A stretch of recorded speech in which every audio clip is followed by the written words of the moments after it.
Harry Potter, Seigneur des Anneaux, Princesse Disney, on n'en a rien à faire de ton format de rétrospective. Ok, aujourd'hui j'aimerais parler des rétrospectives. Rétrospective, c'est le terme qui est utilisé dans Scrum.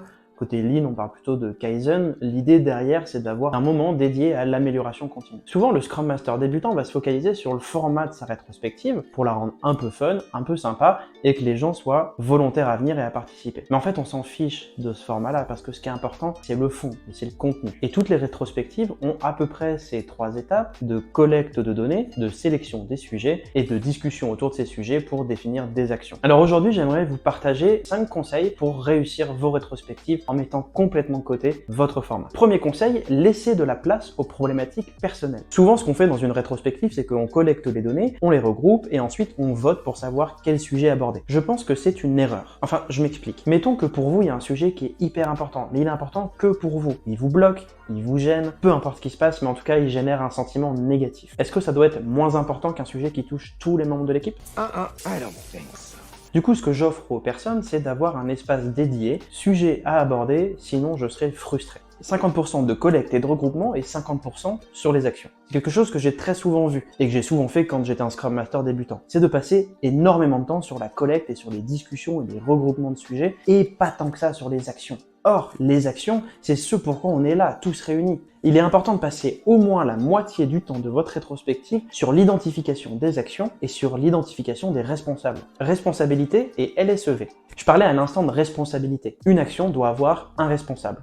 Et par responsable, j'entends la personne qui doit s'assurer que cette action est faite. Ça ne veut pas forcément dire que c'est cette personne-là qui va faire cette action. J'aime bien utiliser un modèle qui s'appelle LSEV pour leader, support, évangéliste, votant.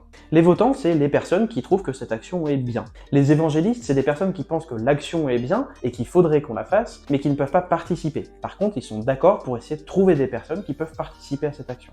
Les supports, ou les soutiens en français, ce sont les personnes qui vont participer activement à cette action. Et le leader, enfin, c'est le responsable de cette action. Une action ne peut pas débuter si elle n'a pas un leader. Ah, et un responsable, c'est une personne physique, ça n'est pas un groupe de personnes. Une action qui a pour responsable l'équipe de développement n'est pas une bonne action. Et essayez le plus possible de ne pas mettre toutes les actions sur la casquette du Scrum Master ou du Product Owner. C'est aussi important pour les développeurs de s'impliquer dans la résolution de leurs problèmes. La rétrospective, c'est pas forcément 2 heures. Alors je sais que dans le Scrum Guide, on dit que la rétrospective, ça vient clôturer le sprint. Et vous n'êtes pas obligé d'appliquer Scrum à la lettre. Et puis 2 heures de réunion, c'est chiant. Ce qui est important dans l'amélioration continue, c'est qu'elle soit continue. Si vous avez des discussions quotidiennes d'amélioration et que vous identifiez des axes d'amélioration, alors dans ce cas-là, vous n'avez peut-être pas besoin d'une réunion toutes les 2 semaines de 2 heures. On n'a pas besoin de rétrospective. Alors c'est souvent ce que j'entends. On n'a pas besoin de rétrospective. Là, tout va bien. Ou on n'a pas le temps. Et en effet, quand tout va bien, on a tendance à se dire il n'y a pas besoin de s'améliorer parce que tout va bien. Et quand tout va mal, on a tendance à dire on n'a pas le temps, donc on va pas faire de rétrospective. Donc la rétrospective, ça devrait être quand ça va, mais pas trop? Évidemment non, la rétrospective c'est tout le temps. Et j'ai envie de dire, surtout quand ça va bien.